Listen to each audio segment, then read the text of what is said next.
YCP నేతలపై మంత్రి సవిత తీవ్ర ఆగ్రహం వ్యక్తం చేశారు. కల్తీ మద్యం తయారీలో జైలుకెళ్లిన వైసీపీ నేత జోగి రమేష్ బీసీ కార్డు ఉపయోగించడం దారుణమన్నారు. వైసీపీ రాజకీయాలు చూసి ప్రజలు నవ్వుకుంటున్నారని అన్నారు. రాష్ట్రాన్ని అభివృద్ధి పథంలో నడిపించడం కక్ష సాధింపా అని మంత్రి సవిత ప్రశ్నించారు. గతంలో ముఖ్యమంత్రి గారు చంద్రబాబు నాయుడు గారు ఉన్నప్పుడే తీసుకొచ్చారు. మళ్ళీ ఆదరణ 3ని ఇంప్లిమెంట్ చేయబోతున్నాం. ఆదరణ 3 గురించి వాళ్ళ కుల వృత్తుల గురించి, మరి ఎవరైతే కుల వృత్తులు కాకుండా ఇతర వర్కులు చేసుకునే వారికి అభివృద్ధి కోసం, బీసీల అభివృద్ధి కోసం ఏ విధంగా వాళ్ళ సూచనలు సలహాలు కూడా తీసుకుందామన్న విషయం కూడా తెలియజేస్తూ మరి 200వ జయంతి కార్యక్రమం శృతివనం కూడా ఏర్పాటు చేస్తున్నాం.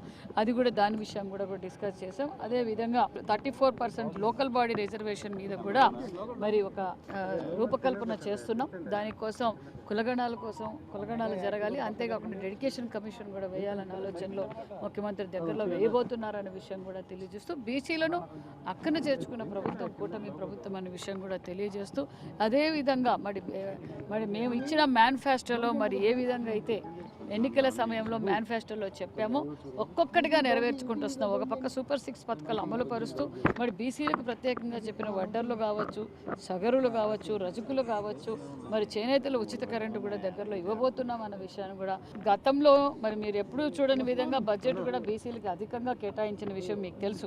48,000 కోట్లు మొన్నటి రోజు మనకు బడ్జెట్ కూడా బీసీలకి ప్రథమ భావంగా మనం కూడా తెలియజేస్తూ మీరు ఇదే విధంగా.